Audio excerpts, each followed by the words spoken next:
കഴിഞ്ഞ 3 ദിവസം, ആദ്യത്തെ ദിവസം പോലീസ് കസ്റ്റഡി മർദ്ദനം, രണ്ടാമത്തെ ദിവസം അമീബിക് മസ്തിഷ്ക ജ്വരം, ഇന്നലെ വിലക്കയറ്റം, അങ്ങനെ കഴിഞ്ഞ 3 ദിവസം അടിയന്തര പ്രമേയങ്ങൾ സഭ നിർത്തിവെച്ച് ചർച്ച ചെയ്തിരുന്നു.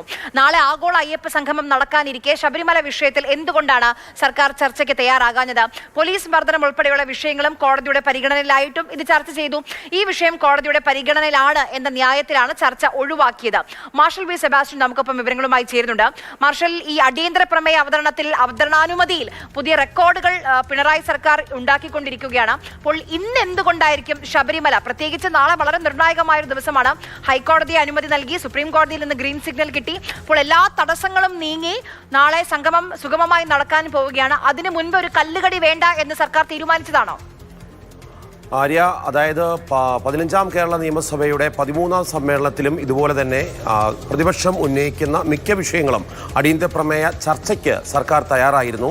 അതേപടി തന്നെയാണ് ഈ 15ാം കേരള നിയമസഭയുടെ 14ാം സമ്മേളനം എത്തുമ്പോൾ സമ്മേളനം തുടങ്ങിയ ആദ്യ 3 ദിവസങ്ങളിലും പ്രതിപക്ഷം മുന്നോട്ട് വെച്ചിട്ടുള്ള അടിയന്തര പ്രമേയ നോട്ടീസുകൾക്കെല്ലാം ചർച്ച അനുവദിച്ചുകൊണ്ട് സർക്കാർ മുന്നോട്ട് വന്നത്. എന്നാൽ വെള്ളിയാഴ്ച ദിവസമാണ്, നമുക്കറിയാം, സ്വാഭാവികമായിട്ടും സ്വകാര്യ ബില്ലും അതോടൊപ്പം തന്നെ മറ്റ് നടപടികളുമെല്ലാം പെട്ടെന്ന് തീർത്ത് പിരിയുന്ന ഒരു സാഹചര്യമുണ്ട്. അങ്ങനെ ഇരിക്കുന്ന സാഹചര്യത്തിൽ തന്നെയാണ് തിരുവഞ്ചൂർ രാധാകൃഷ്ണൻ പ്രതിപക്ഷത്തു നിന്നും സ്വർണ്ണപ്പാളി കാണാതായ സംഭവവുമായി ബന്ധപ്പെട്ടുകൊണ്ടുള്ള വിഷയം ചർച്ച ചെയ്യണമെന്നാവശ്യപ്പെട്ടിട്ട് അടിയന്തര പ്രമേയത്തിന് നോട്ടീസ് നൽകുന്നത്.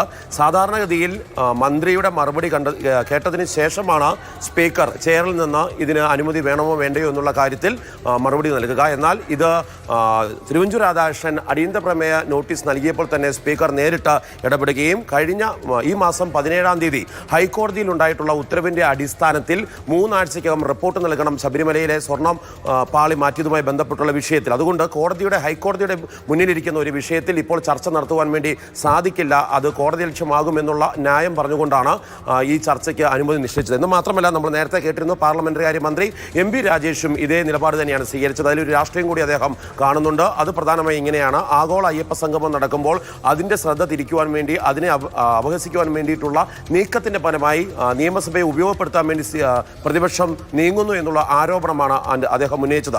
അങ്ങനെ ഇരുന്നാൽ തന്നെയും ഇത്തരം വിഷയങ്ങളിലെല്ലാം തന്നെ തുറന്ന ചർച്ച നടത്തുന്ന സർക്കാർ എന്തുകൊണ്ടാണ് ശബരിമല വിഷയവുമായി ബന്ധപ്പെട്ടുള്ള വിഷയം വന്നപ്പോൾ ഓടി ഒളിച്ചത് എന്നുള്ളൊരു ചോദ്യമാണ് പ്രധാനമായും പ്രതിപക്ഷം ഉന്നയിച്ചത്. അതിന് കൃത്യമായ അല്ലെങ്കിൽ വ്യക്തമായ ഒരു മറുപടി നൽകുവാൻ വേണ്ടി സ്പീക്കർക്കോ അല്ലെങ്കിൽ പാർലമെന്റ് മന്ത്രിക്കോ സാധിച്ചില്ല എന്നുള്ളതാണ് ഏറ്റവും ശ്രദ്ധേയമായ കാര്യം. ആര്യ.